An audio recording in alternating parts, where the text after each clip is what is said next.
let's go to Sean Spicer. He was Donald Trump's first spokesman as president. He's been covering this bizarre election race for us on this show, The Bolt Report, all this year. Very glad to have him, particularly so late at night. Sean, how are you feeling? I'm exhausted physically, but I am emotionally so excited, Andrew. It is 3:10 a.m. here on the East Coast. Donald Trump just wrapped up that speech that you guys saw. It was funny because I was thinking as he was speaking, in 2016, it's almost the exact same time. He took the stage around 2:50 a.m. In New York at that small reception at the Midtown Hilton in Manhattan. And here we are again, much bigger crowd down there in Palm Beach, but a lot more excited and a bigger win. You know, I had this pegged at 306 to 312 electoral votes. I think we might even exceed that. This is going to be a big night for Donald Trump for the Republican ticket. And I couldn't be more excited for the country. Yeah, when you tipped to me that 312, I thought you were getting a little overexcited, but it seems, if anything, you know, just underestimated. I know, but the thing that's interesting, Andrew, and you commented at the beginning of your monologue there, we were lied. Because I don't just pull this stuff out of air. When you and I spoke about this over weeks, remember initially I was concerned about Nevada, and then I saw the data move and I said, hey, here's why I'm moving Nevada into the Trump column. It was all based on data, right? I didn't just pull it out of air and say, God, I'm a Trump supporter and I want him to win, so I'm going to pick a number out of the air. And the media ignored that. They lied to the American people over and over again by convincing us that, you know, that he couldn't win, that the coalition that he was putting together was useless, that his ground game was horrible. They just didn't want to do that. Panel after panel, show after show, refuses to allow the American people to see that there are people out there that support Donald Trump and these policies. But they want to pretend that it doesn't exist, that it's some kind of zoo animal that you go off and pet sometime. The American people spoke loud and clear tonight. Not only did Donald Trump win, but Kamala Harris got shellacked, right? And key constituencies that's supposed to support the Democratic Party walked away from her. Black men in a lot of urban areas didn't perform as well. You look at not just the battleground states, Andrew, but states that are reliably blue. My home state of Rhode Island, unbelievable. It was 53%. New Jersey, 52, 53. I haven't looked.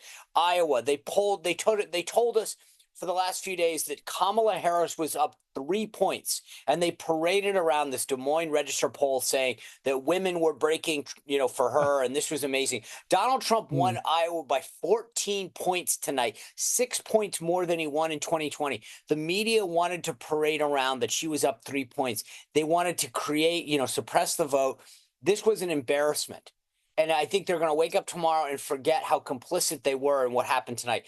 Most Americans found what the media did tonight sickening. And for those people who read the New York Times or the Washington Post or Politico or CNN or the NBC News here in the States, you know, at some point you've got to understand that they're not telling you the truth, and you need to find alternative sources to get your information. Oh, I think that's a huge story in this result. And I've got to say, you know, even our own ABC devoted, I think, about a 10-minute interview this morning with the pollster who did that Iowa poll. Oh, Donald Trump's going to lose Iowa by 3 points or whatever it was. And as you say, he romped it in. They're picking up any little hint to try to build up the idea that she had momentum. It was just extraordinary. But Sean, this is a massive victory for Trump, of course.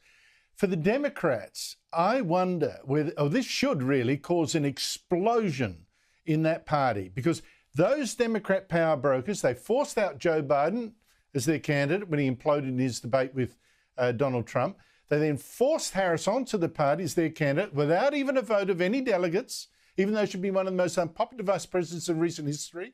And they knew she was no good, which is why they hid her from the media for almost the entire campaign, particularly not one press conference. It's going to be a lot of finger pointing there. You know what, Andrew? It's a great question you're asking, because I've had guests on my podcast the last few days, and I've been playing this little game. If Trump were to lose, what do you think the analysis is, and vice versa?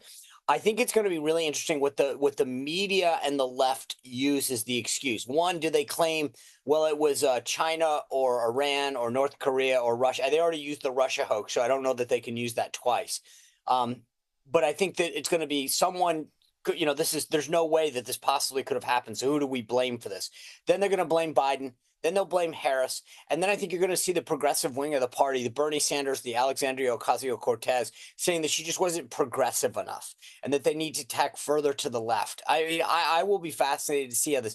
The real answer is they lost touch with the American people. The American people don't want open borders. They don't want to be told that it's price gouging, not the policies of the left that are causing massive inflation throughout our country, still affecting the cost of everyday goods for so many Americans. So I will be interested to see whether they even try to come up with a real reason why this didn't work, or whether they just make excuses for themselves and move on. Well, I think, Sean, that if everything goes well, I mean, they'll, barring international crises, barring some unforeseen scandal, all that kind of stuff. But Trump's win puts the Republicans in line for 12 years now in the White House. Trump can only serve this one more term, having already been president once. That sets up the man who's going to be his vice president, J.D. Vance, who I think was the most impressive performer of the four candidates, the two presidential, the two vice presidential. And he could and should then win 2 terms himself as president. This is a golden time potentially for the Republicans.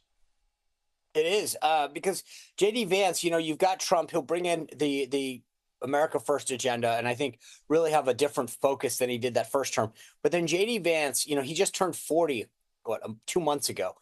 He's going to bring a youthfulness and a new generation perspective to this. So this is a perfect handoff of the baton, if you will, of the America First agenda to a younger generation, and he'll be ready to move forward. But I'm excited about not just what President Trump will do this first 4 years, but then this transition from Trump to Vance.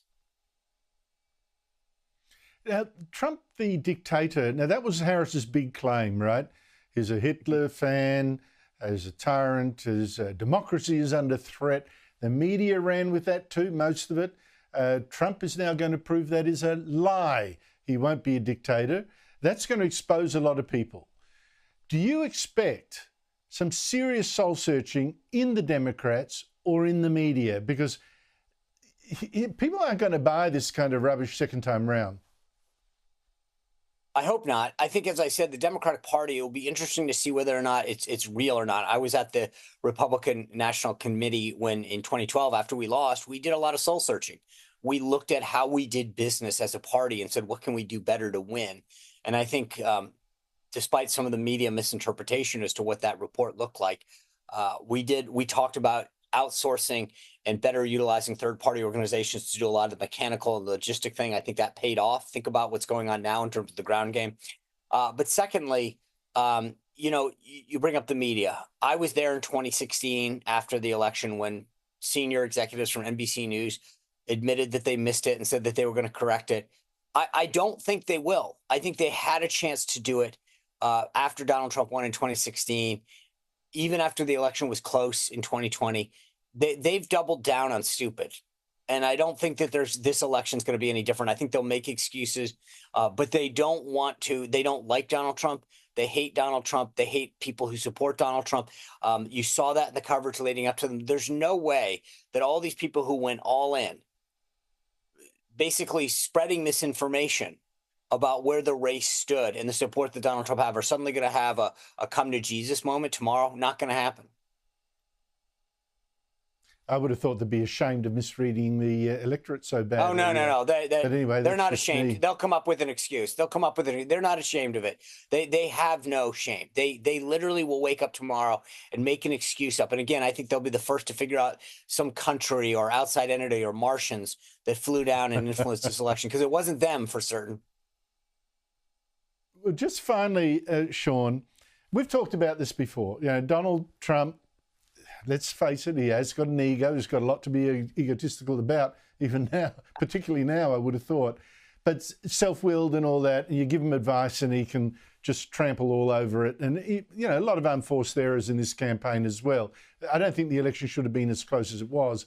But how do you think this win then is going to change Donald Trump? You know, Andrew, this is a good question because I think that he may think about his legacy. How do I want to go down in history? And this could be an opportunity. I don't know. I think we've seen Donald Trump. I don't think you're going to see that much different. But I think that there's a point at which we all. I mean, look, he had to come. He had his own brush with death when that assassination attempt merely, almost took his life. And I think now winning in the way that he did, there's an effect that it has on people to think about their legacy. And so hopefully he stops and says, okay, how can I govern maybe a little differently? Not that I want him to do. I'm just saying that I think that there's always a moment of reflection. And he's going to have plenty of time between now and January 20th to do that. I think there's no more big battles for him to win. He can't be president another time after this. And so maybe, I think you're right. I think you will be tempted to look at his legacy instead, not belting someone to the canvas. But we shall see. Sean Spicer, you've called this brilliantly over the journey. We'll see you again next week, but thank you so much for your analysis tonight.